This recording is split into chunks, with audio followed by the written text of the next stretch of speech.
Are you falling behind in your leadership journey? The number one reason why physios in the UK fail is because of three things. Number one, they start their journey in silos. Number two, they underestimate the power of being around like minded people and communicating with others. And number three, they underestimate the power of continuous learning and seeking leadership opportunities. Hi, this is your Priya Physio UK. And today I'm going to talk about how joining a community of like minded people can help you propel your career in the right direction. And in doing so, I've prepared a mind map to talk to you so you're engaged with me on this presentation. Let me share my screen and you'll know how exactly you can do this. So basically, I was talking about the importance of community when it comes to progressing into your leadership role. Now, let's see what are the benefits of surrounding yourself with like minded people and why you should be joining a community. Number one is vision. You will be sharing your vision with people who are in the same boat as you, who are on the same journey as you. And that collective vision will have a bigger impact because you'll have solutions to your problems because you all are going to start the same journey to go to the same place. So why not surround yourself with people who have common vision, who can help and support you? And that leads us to the next point, which is peer support. So by coming together and having a collective vision, you're not only going to be supported emotionally when you're embarking on your journey, but also professional backing where you will learn from other physios, from other leaders who are already out there and what worked for them and what didn't work for them. When I say that, it is so useful. We all know the power of sharing best practice. So if there are other physios who can share their insights with you, you will have your main mentor with you who is going to be there to support you. The journey is going to look simpler. And that's why the next importance of having a community is peer support.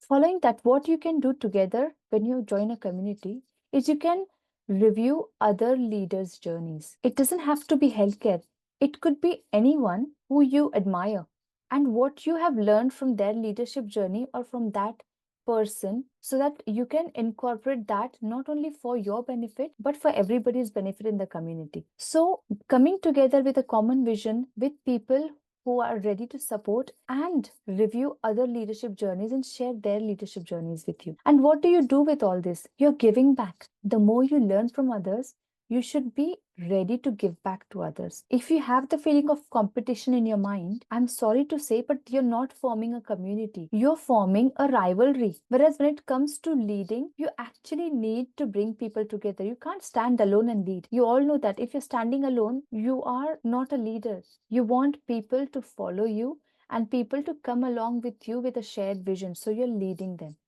So that attitude of giving back what you've learned is as important as learning and taking from others. And last but not the least is continuous learning opportunities. What happens when you actually are in a group of people who have same vision, who are on the same journey? You actually share what learnings and experience that they've had, what opportunities they sought, and how you can benefit each other. For example, when I started my first role as a clinical quality manager, I hadn't worked as a clinical quality manager before. So I embarked on a journey when I dedicated myself to continuous learning. And first thing I did when I started my role was to connect with other fellow clinical quality managers in various roles and organizations. So I not only reached out to clinical quality managers, but I also reached out to other physios and OTs who were in similar roles, what helped them to settle into a new role. It is equally important to understand that stepping into your first role is one thing and surviving into the role that you've chosen or stepped into is a completely different scenario. You might think you're going to like that role, but it is so important for you to be surrounded by people who are not just going to motivate you, but empower you to stay focused on what you have gone for. And I cannot underestimate the importance of being in a like minded community. Having that in mind, and whatever helped me, I formed a community where we can all have a safe place to discuss, share our journeys, share our insights, gain insights, and just be there to support each other in whatever capacity you can. So I have created a group on Facebook called as Empower Career Hub, where we are going to empower each other and all physios to pursue their leadership journeys. And how do you do that? If you want to find more about how you do that, click on the link below and join my Empower Career Hub community on Facebook today. This is your first step that you're going to take towards your leadership journey. And number two, click on the YouTube bell icon below and subscribe on YouTube to have more detailed discussions and expert interviews. Thank you. Bye.